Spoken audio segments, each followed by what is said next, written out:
Big breaking ఇది. ఎందుకంటే porn వీడియోకి సంబంధించిన రాకెట్ కేసులో శిల్పా శెట్టి భర్త రాజ్ కుంద్రా మీద గతంలోనే కేసు నమోదు చేయడం అండ్ ఆయన జైలుకి కూడా వెళ్ళొచ్చారు. 2 months వరకు ఆయన జైల్లో కూడా ఉండడం జరిగింది. అది ఎప్పుడంటే 2021 జూన్ మాసంలో ఆయన ఈ కేసులో జైలుకి వెళ్ళడం, ఆ తర్వాత సెప్టెంబర్లో అదే ఇయర్ సెప్టెంబర్లో 2 months వరకు జైల్లో ఉండి బయటికి రావడం జరిగింది. అయితే ఈ కేసుకి సంబంధించే ఈరోజు మార్నింగ్ నుంచి కూడా రాజ్ కుంద్రాకు సంబంధించిన ఆఫీసెస్, కార్యాలయాలు అండ్ ఆయనకు సంబంధించిన రిలేటివ్స్ ఇళ్లలో అన్నిట్లో కూడా ఈడీ సైమల్టేనియస్లీ అన్ని చోట్ల రైడ్స్ చేస్తోంది. బికాస్ రాజ్ కుంద్రాకు సంబంధించి ఆ కేసు, లాస్ట్ టైం కేసు ఏదైతే ఉందో 2021లో ముంబై పోలీసులు నమోదు చేసినటువంటి కేసు ఏదైతే ఉందో ఆ కేసులో భాగంగానే ఈరోజు మార్నింగ్ నుంచి కూడా రాజ్ కుంద్రా, శిల్పా శెట్టి భర్త రాజ్ కుంద్రాకి సంబంధించిన అన్ని కార్యాలయాల్లో, ఇళ్లలో కూడా ఈడీ ఆఫీసెస్ దాడి చేయడం జరుగుతోంది.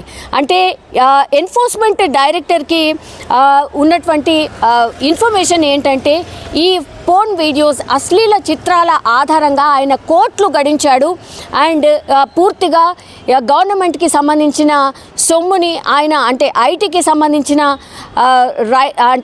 సంబంధించిన ఏవైతే గవర్నమెంట్కి చెల్లించాలో అవన్నీ ఎగ్గొట్టే ప్రయత్నం చేశాడు. అందులో భాగంగానే ఈడీ రైట్స్ ఈరోజు రాజ్ కుంద్రా మీద ఫైల్ చేసిన సిచ్యువేషన్. యాక్చువల్లీ ఈ కేసు అంటే ఏంటంటే యాక్చువల్లీ కొంతమంది నటీనటులు ఎవరైతే ఉంటారో వాళ్ళందరూ కూడా సినిమాలో ఛాన్సెస్ కోసం కావచ్చు, లేదంటే వాళ్ళ లైఫ్ని లీడ్ చేసుకోవడానికి కావచ్చు, ఇట్లా కొంతమంది అంటే ట్రాప్ చేయడం అనుకోవచ్చు, లేకపోతే వాళ్ళ ఇష్టానుసారంగానే అనుకోవచ్చు, సినిమా చాయిసెస్ కోసం కూడా అనుకోవచ్చు. ఇట్లాంటి అశ్లీల చిత్రాలు తీయించే వాళ్ళ ట్రాప్లో పడ్డం, ఆ తర్వాత ఈ అశ్లీల చిత్రాలు మన ఇండియాలో బ్యాన్ ఉన్నాయి కాబట్టి వీళ్ళు పూర్తిగా ఒక హిడెన్ సంస్థను ఒకటి స్థాపించుకొని, అంటే ఓటీటీ ప్లాట్ఫామ్స్లో మేము ఒక చిన్న సినిమాలు తీస్తున్నాము అనేటువంటిది వాళ్ళు చెప్తూ పూర్తిగా ఇట్లాంటి అశ్లీల చిత్రాలే తీసి వాటిని పూర్తిగా ట్రాన్స్ఫర్ ద్వారా విదేశాలకు పంపించడం, ఆ తర్వాత వాటిని అక్కడ సొమ్ము చేసుకోవడం. ఈ కేసుకి సంబంధించి రాజ్ కుంద్రా మీద 2021లో కూపీ లాగినప్పుడు ముంబై పోలీసులు రాజ్ కుంద్రాకు సంబంధించిన పేరు బయటకు వచ్చింది. రాజ్ కుంద్రాకు సంబంధించిన పేరు బయటకు రావడానికి కూడా ఒక రీజన్ ఉంది. దీని వెనకాల పూర్తిగా ముంబై పోలీసులు ఒక దగ్గర రైడ్ చేసినప్పుడు వాళ్ళు ఒక ముఠాని పట్టుకున్నారు. ఆ ముఠాని పట్టుకొని కనుక్కుంటే ఈ రాజ్ కుంద్రా దగ్గర పనిచేసినటువంటి ఒకతను ఎవరైతే ఉన్నాడో రాజ్ కుంద్రా దగ్గర ఉమేష్ కామత్ అతన్ని పట్టుకోవడం జరిగింది ముంబై పోలీసులు. ఆ ఉమేష్ కామత్ ఎవరైతే ఉన్నారో ఆయన రాజ్ కుంద్రా దగ్గర గతంలో పనిచేసిన వ్యక్తి, చాలా క్లోజ్ ఉన్నటువంటి వ్యక్తి. అప్పుడు పూర్తిగా ఈ ఉమేష్ కామత్ని పోలీసులు విచారణ చేసినప్పుడు రాజ్ కుంద్రాకు సంబంధించిన పేరు బయటకు రావడం జరిగింది.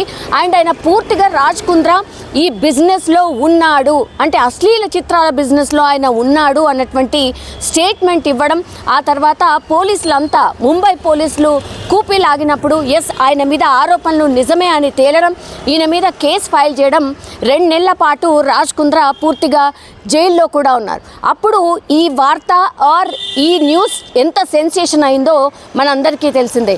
పూర్తిగా శిల్పా శెట్టి ఈ మధ్య కాలంలో చాలా షోస్లో ఆమె జడ్జిగా కూడా వ్యవహరిస్తున్నారు.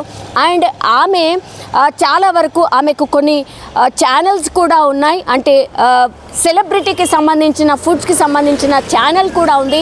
అండ్ ఆమె ఎంత ఫేమస్ బాలీవుడ్కి సంబంధించిన హీరోయిన్. సో ఇవన్నీ కూడా స్టార్డమ్ ఉన్నటువంటి వ్యక్తికి సంబంధించిన భర్త ఒక అశ్లీల చిత్రాల కేసులో చిక్కుకోవడం, ఆ తర్వాత శిల్పా శెట్టి చాలా కాలం కనిపించలేదు మీడియాకు అనేటువంటిది కూడా మనం చూసాం. 2021లో ఆ ఇన్సిడెంట్ జరిగితే ఎగ్జాక్ట్లీ 3 ఏళ్ల తర్వాత మళ్ళీ ఇప్పుడు రాజ్ కుంద్రాకు సంబంధించిన కార్యాలయాల్లో ఈడీ రైడ్స్ చేస్తోంది.